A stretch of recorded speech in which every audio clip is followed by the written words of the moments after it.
Bonsoir tout le monde, j'espère que vous vous portez bien. Aujourd'hui, toute nouvelle vidéo pour vous parler de ma série préférée, aka la série Vampiria, écrite par Victor Dixon. Donc je vous en avais un petit peu parlé dans une vidéo précédente parce que je vous parlais de mon bilan de l'année par rapport à mes lectures de Victor Dixon, donc avec Phobos et donc Vampiria. Et aujourd'hui j'avais envie de vous faire une sorte de petit récapitulatif de cette série, vous en parler un petit peu, ce que j'en ai pensé, ce que l'auteur en a dit également, parce que comme je vous l'ai dit, je me suis rendue à 3 de ces séances de dédicaces, j'ai pu parler avec lui et en même temps il a fait une conférence, donc il a parlé un petit peu aussi. Donc aujourd'hui on parle 100% Vampiria, c'est parti. Donc aujourd'hui la série se résume à 3 tomes, mais ce n'est pas fini. Donc aujourd'hui on a les 3 premiers tomes qui sont la Cour des Ténèbres, la Cour des Miracles et très récemment sorti la Cour des Ouragans. Donc Victor Dixon a raconté en conférence que son objectif, en tout cas ce qu'il désirait lui, c'était de faire une série composée de 12 tomes. 12 tomes, ça me paraît énorme, mais c'est réalisable. Et ainsi, ces 12 tomes seraient répartis en 4 cycles de 3 tomes. Et donc nous serions donc à la fin de notre premier cycle. Donc Victor Dixon a une vitesse d'écriture incroyable. Il arrive donc à nous pondre un livre par an, ce qui fait qu'il nous reste environ 9 ans pour terminer la série. Tout va bien. Donc je commence avec le premier tome de série pour vous donner un petit peu l'eau à la bouche et peut-être vous tenter, pourquoi pas, surtout que en ce moment, petit aparté, en ce moment il y a une offre découverte réalisée par les éditions Collecteur, qui sont donc la maison d'édition qui publie La Cour des Ténèbres de Victor Dixon. En ce moment ils sortent le tome 1, pareil, avec une couverture par contre en pelliculage brillant, et il est vendu à un prix genre hyper intéressant, 10 €. Donc prix découverte 10 €, donc pourquoi pas se lancer dedans. Sinon vous pourrez l'avoir à 16 € pour le premier tome. De quoi nous parle la série Vampiria? Au tout début de l'histoire, nous suivons une jeune fille qui s'appelle Jeanne Froidelac. Elle vit dans un univers assez spécial qui ressemble un peu au nôtre, mais un peu différent. Il faut imaginer un univers où Louis XIV, et je parle bien de Louis XIV, ne serait pas mort la nuit de son décès, mais se serait transmuté en vampire. Dès lors, il a transmuté d'autres nobles de sa cour en vampires, et une sorte de suprématie des vampires s'est faite sur l'ensemble du monde. Ainsi, 300 ans plus tard, Louis XIV est toujours à la tête du royaume, qu'il appelle la Mania Vampiria, et il est donc à la charge de plusieurs pays. Dans l'histoire que nous suivons, nous allons voir Jeanne Froidelac, qui est une roturière, et donc je vais vous montrer un petit peu la carte des roturiers pour que vous puissiez comprendre. C'est donc une pyramide où on retrouve tout en bas de l'échelle sociale les roturiers, qui sont donc de simples humains classiques, rien de plus, donc des paysans, même pas forcément des paysans, juste des hommes, mais qui ne font pas partie de la noblesse. Et ils sont donc régis par le parquage, on va dire, de la Mania Vampiria. Étant donné qu'il y a des vampires dans cette société, ces vampires se nourrissent de sang, et donc pour remplacer l'ancienne dîme, qui se composait en argent ou en nourriture, et bien désormais les roturiers doivent fournir leur sang. Ils doivent fournir 1/10 de leur sang tous les mois pour donc nourrir les vampires du pays et du coup de l'Europe entière. Et donc notre personnage est une roturière. Elle vit dans une famille où ils sont 3 enfants et elle vit avec ses 2 parents. Sauf qu'un jour, des membres de l'armée du roi viennent toquer à sa porte et là c'est le déluge. Toute sa famille se fait tuer, elle parvient à s'en échapper et plus tard, elle va tuer et récupérer l'identité d'une jeune fille noble du village. Dès lors, elle va se faire passer pour elle se nomme Diane de Gasfriche, et vous en apprendrez un petit peu plus sur ce début parce que je n'ai pas envie de trop vous en raconter. Dès lors, le roi va la nommer en tant que pupille et va donc la voir sous son coude et va la ramener à Versailles. Elle va entrer dans une école assez spéciale puisque c'est une école qui forme les écuyers du roi, c'est-à-dire sa garde personnelle. Les écuyers sont sélectionnés lors d'une sorte de concours où les 2 gagnants, voire même plus parfois, seront donc les écuyers et les plus proches soldats du roi et pourront donc avoir une gorgée du roi, ce qui leur développera des pouvoirs. Donc notre jeune roturière va monter vers Versailles et avoir cette nouvelle vie parce que son objectif à elle, c'est un objectif de vengeance parce que le roi a donc tué toute sa famille et elle ne sait pas pourquoi, et son désir est donc de se venger en tuant le roi des ténèbres. Voici donc le petit résumé de la série Vampiria, en tout cas du prémisse du premier tome. J'espère que ce petit résumé vous a donné l'eau à la bouche. En tout cas, moi, c'était un livre qui m'a énormément plu. En même temps, c'est ma série préférée. Pourquoi je vous la vendrais mal? Et donc, qu'est-ce que j'ai pensé de ce premier tome?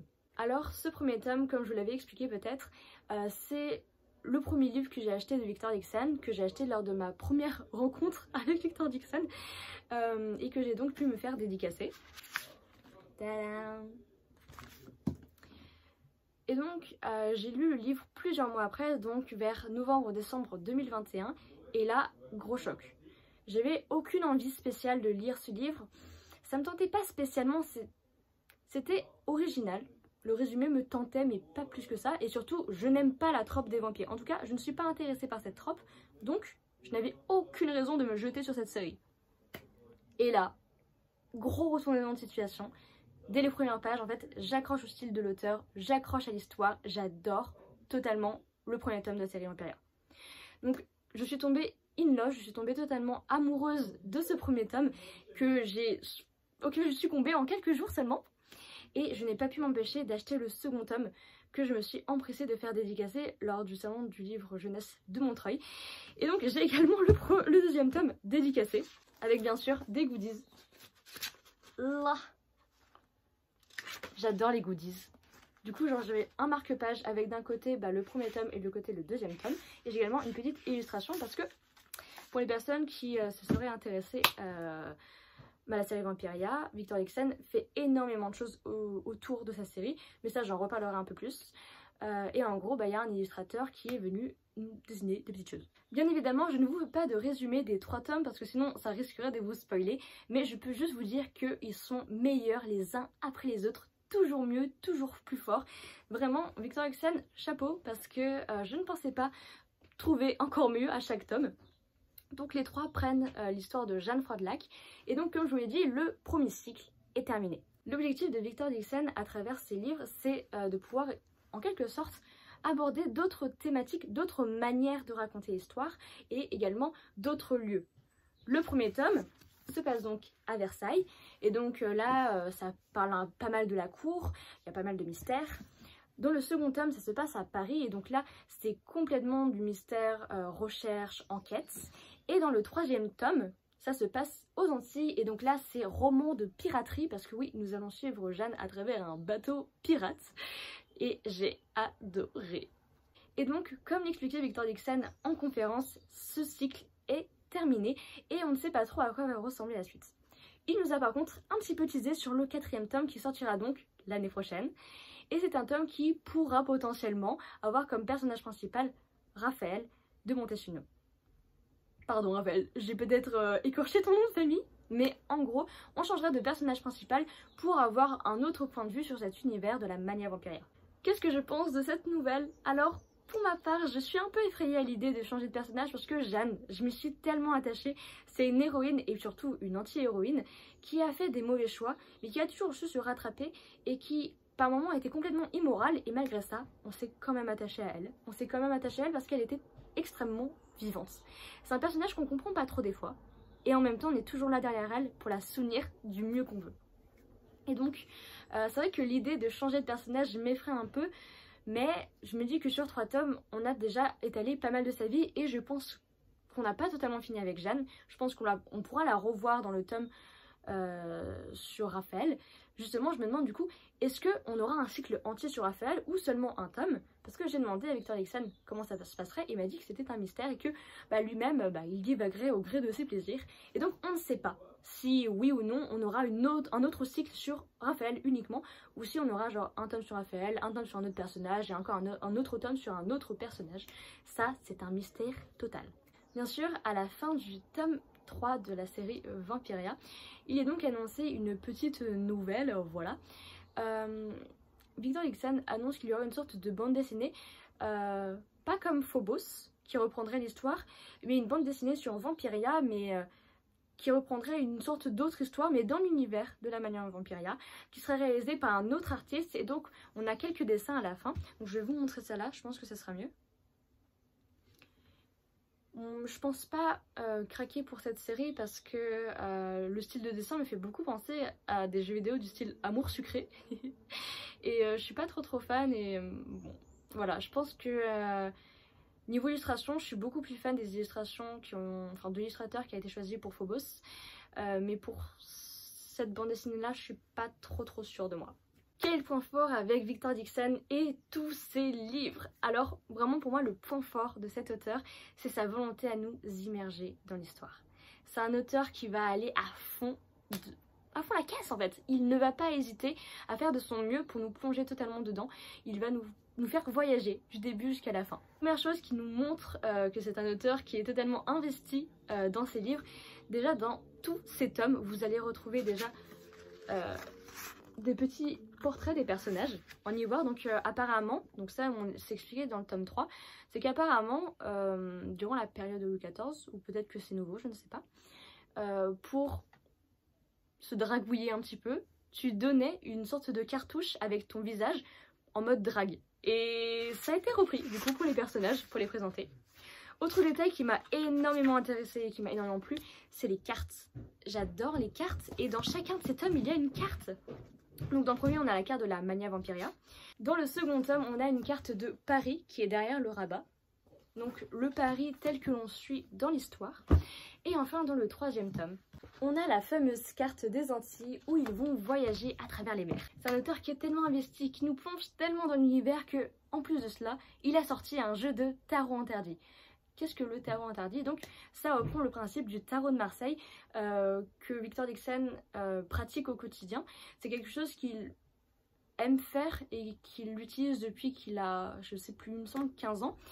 Le tarot de Marseille, pour tous ceux qui ne le savent pas, donc c'est un jeu de cartes, mais pas pour jouer en fait. C'est une sorte de tarot divinatoire où vous allez pouvoir tirer les cartes et ça va vous aider à prendre des décisions et à vous montrer un peu différentes voies.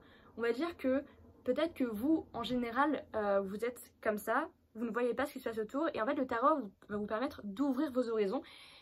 Cette vision va vous permettre d'ouvrir vos horizons et de découvrir peut-être d'autres choses. Et donc le tarot interdit, on va le retrouver dans le tome 2 et également dans le tome 3. Et il a voulu le créer. Donc moi je ne l'ai pas acheté malheureusement. Je sais pas si je l'achèterai parce que je sais pas trop. Je sais pas trop.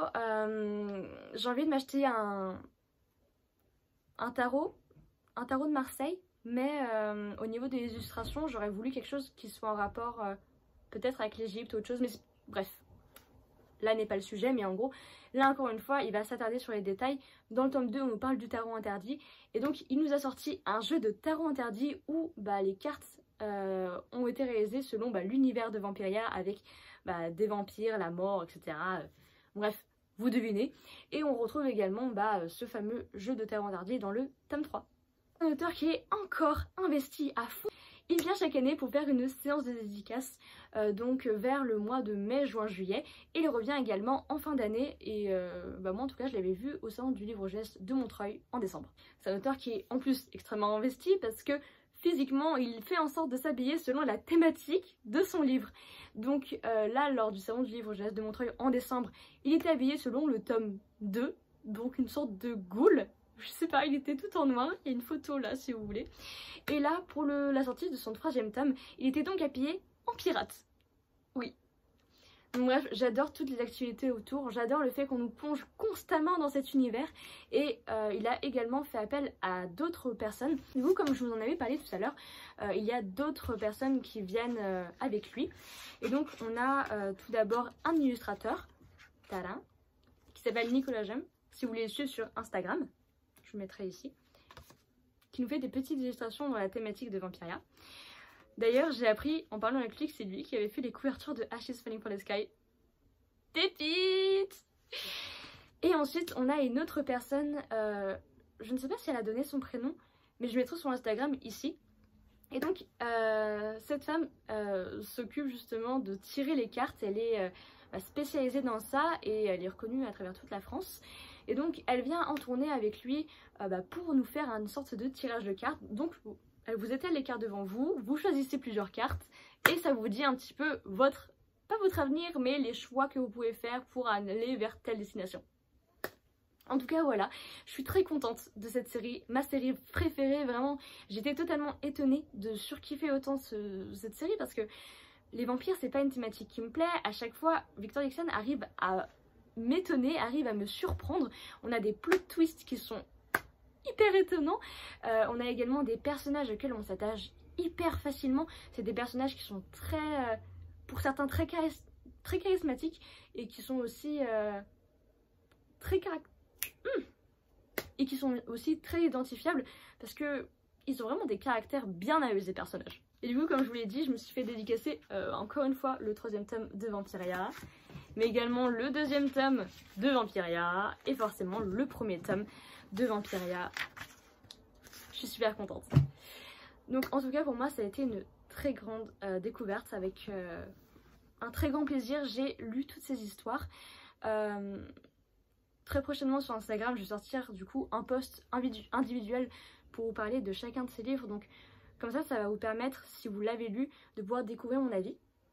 Et comme ça pour les personnes qui ne l'auront pas lu, et vous pourrez peut-être le découvrir plus tard quand vous aurez enfin succombé à l'histoire.